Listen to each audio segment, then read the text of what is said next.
Morning, truck buddies. Airborne trucker checking in from Holcomb Solutions here in Jacksonville, Florida. So I kind of effed up Wednesday. Now, when I delivered, once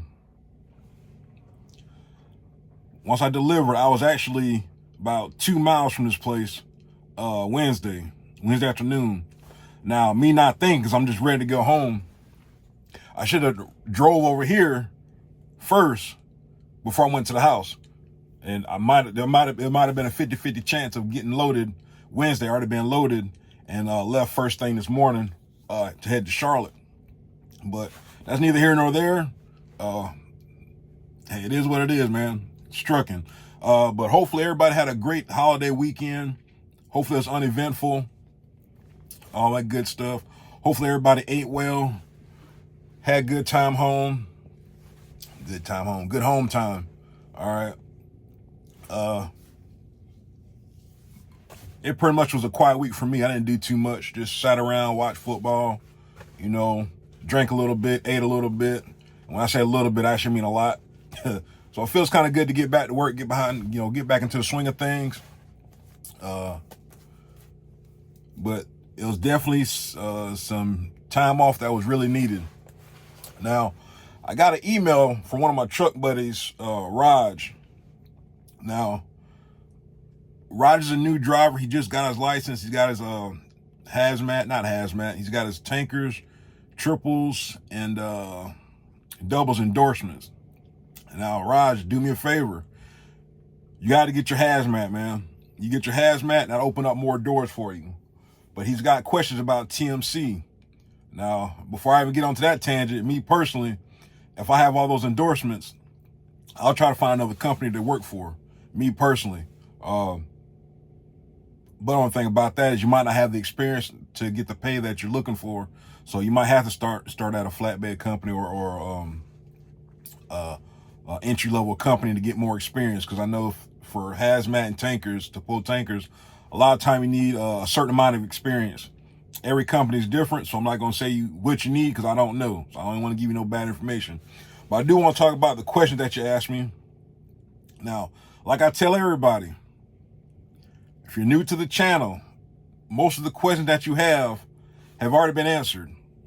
I promise you, 9 times out of 10, if you watch all my videos, your questions or concerns have already been answered. But I like to do a follow-up every time, somebody shoots me a message. That way you know that, hey, I'm thinking about you. I'm gonna make sure I'm not blowing you off. And if anything's changed, you get up-to-date information. But most of the questions I get are always the same questions. Like I said, if you just watch my videos, I promise you, it'll address a lot of your concerns and issues and questions. All right, so his first question was, how much potential is there to build a long career at TMC? If I'm consistent with my work, is there potential for faster growth at TMC? Now, here at TMC, it's performance-based. It's performance-based percentage. So in theory, you make your percentage based on a few things: your idle time, out of route,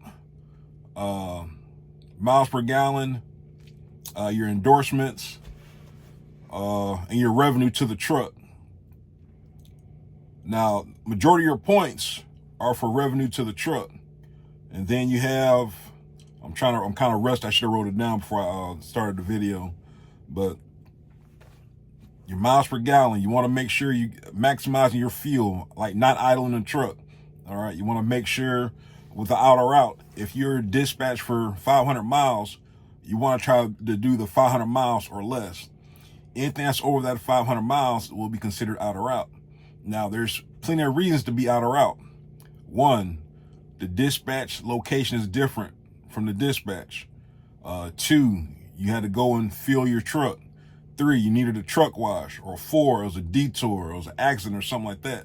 So when you have, those 500 miles, and say you go 510 miles, you write down your 10 miles for whatever shipment you're on, you make your little notes in your notebook, and then when you complete that trip, or once the end of the month, and your fleet manager asks you, for your out of route miles, because every fleet manager is different. Well, ours asks for that at the end of the month. You'll put the 10 miles and say you had to fill your truck. and then you'll get credit for those 10 miles. All right.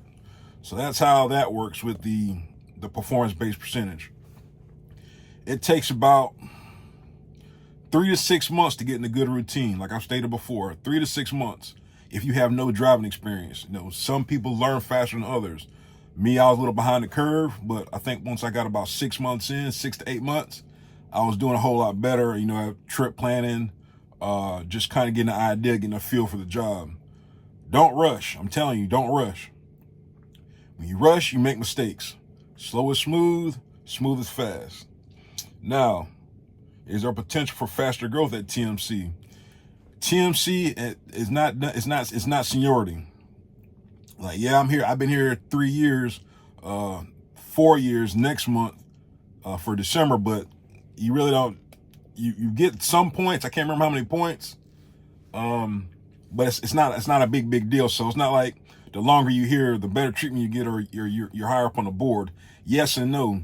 That all goes back to your percentage. Now, my fleet manager has about 50 drivers. I think I'm in his top 10. I talked about that before in a previous video. You always want to try to be in the top third of your fleet manager's board. The top third. You don't want to be in the middle. You don't want to be in the bottom third. You definitely want to be in the bottom third. You'll start out in the bottom third because that's just how it is, man. You're trying to figure your way. You're trying to get an idea of what you're doing. You're trying to grab a concept of the job. So you're gonna be in the bottom third. But so your fleet manager knows you, recognize you more. It's better to be in the top third. And then plus, once you're here long enough, your fleet manager kind of figure out, knows how you operate and all that good stuff. So I've had the same fleet manager. I'm telling you, about within 4 years, I probably talked to my fleet manager less than 10 times, and I'm being dead serious, probably about 10 times. I've only talked to him about 2 or 3 times this year, the whole year. But that's how I operate. Some drivers are different, some fleet managers are different, so it just all depends. All right, but there is potential for growth. You're not gonna move up the ladder super quick. Like I said, you can bust your butt. In theory, it should reflect in the loads that you receive. All right, i.e., parking up, getting yourself situated for the next day so that you have a full clock and full hours to work with, so your fleet manager can find you a better load. All right, with the economy how it is right now, you always want to try to do your best of being empty early. Depending on where you're at, shoot, there's drivers been sitting, sometimes for the day because there's no freight in the area that they're in. It's just too many different variables and too many different things that that goes into that. So to have a actually direct answer for that. All right, how much can I make per week as a new driver? What can I do to maximize the gain? All right, now when it comes down to pay, like I always say, you can get 10 drivers. I'm telling you, 10 different drivers between non-training, training, drivers that stay out over the road and run weeks at a time or go home every week, and depending on where you stay at. There's too many different factors for me to tell you what you will make. All right, because one, when you're just starting out, I think the first 2 weeks they used to give you minimum pay. I'm not even gonna tell you the amount because I don't even remember what it is. I think when I went through, it was like $1,000. But guess what? Even though it's $1,000, they're gonna tax the heck out of it depending on where you stay at. If you have state and federal taxes. Me, I stay in Florida, so I only get federal taxes. So I can't give you an answer on that. It varies too much. There's too many different variables. I'm sorry. Even heck, I can tell you my last 3 weeks after taxes has been $900, $800, and $1,100. Some in that order, So, and this week's gonna be worse than that because it was a short week. It'll probably be 25. Let's see, 3. It'll probably be $600 this week. Now, normal people, most people can't live off that. I can't either, but I kind of try to budget accordingly for checks like that. A lot of times you have to save up throughout the year once the wintertime gets here, and that way you got some money saved up if you can, to make it through the winter, because freight's always going to be hit or miss no matter where you're at. Like I said, there's guys out here killing it. you know, but it's always right place, right time, location, location, location. All right. So it's going to be a roller coaster with pay. It's not, it ain't nothing consistent. Uh, so you kind of just got to make your way and see how it's going to work out for you. I'm just being honest. I can't give you a straight up answer, because when I say my pay is in the video, somebody can comment down below and say, hey, I made X amount of dollars. And they're not lying. Like I said, it's too many different variables. I stay in Florida and I go home every week. So, of course, my checks are going to be lower, let alone it was the holiday this weekend or these past 2 weeks. And it's just winter freight. So that's the best I can do. I can do you on that one. I think last year I grossed 102, 103. I probably ain't grossed 80,000 this year. I'm just being honest. All right. So you got to budget accordingly, when it comes to trucking, because unless you're on like a salary, your pay is going to fluctuate. I'm telling you, it's going to fluctuate. All right. Let's see. What can I do to maximize the game? The best thing I can do, the only thing I can tell you is get your routine, get your system. Make sure that you're parking up. You're just taking your time, just asking questions. Now, like I say, like every other week or every other month, somebody asks me, like, do I train? Or, I'll never train. This is the closest to training I will do. All right. I like to have my channel. I like to reach out and meet new drivers and stuff like that, but I'll never train. Me personally, this company does not pay their drivers enough to train. That's just my personal opinion. There's some that won't agree with me, and that's fine, but that's just my opinion. The money that you should make, you're driving with a new driver, it's just, you're sharing a little bit of space. It's just a lot of different variables that I think they should be compensated more. Trainers should be compensated more. But that's just my opinion. All right. So let's see. Like I said, me personally, Raj, with all your endorsements, hey, go back, get your daggone hazmat. Hazmat test really ain't that hard. Go to CDL prep and take that test. Take it until you consistently get a passing score. I think at least, because it's like different questions and stuff like that. So take it at least 10 times, I think, if I'm not mistaken. I say about a good 10 times, make sure you get a passing grade, between the times you take that test 10 times. I'm saying stuff backwards. But once you get a solid score, they go down to your DMV and take a hazmat test. Once you get your hazmat test, that should open up more doors. Like I said, the only problem is you're going to have to find somebody that's going to hire a new driver without experience. But you're ahead of the game, though. Like, that's the only thing I'm missing is my tankers. Now, I'm studying for that. And once I get some more free time, hopefully before Christmas, go and get my tankers endorsement. Like I said, it ain't hard. I've got my hazmat. Tankers is easier than hazmat. And then should open up some more doors for me. But, Raj, hope I answered all your questions.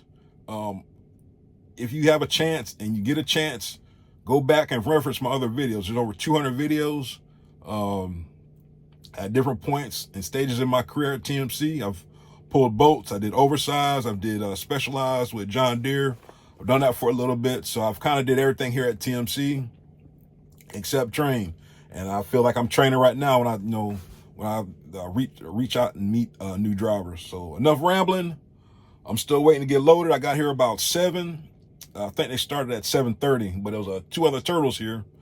And the guy, they let us in at 7 because it said 7:30, signed in. He said it's on him and one other driver, forklift driver loading. So he said, be patient. Okay. I was expecting to get started at 7:30 and I got started at 7 o'clock. So I'm okay with that. But we're going to get loaded and we're going to head to Huntersville, North Carolina. It's like right outside of Charlotte. Some miles. I don't know how many miles, but some kind of job site. And then I'll be about 15 miles for Gerdau Steel in Charlotte. But I'm not making no bets. I'm not making no promises. So, all right, truck buddies. We'll see you on the next one.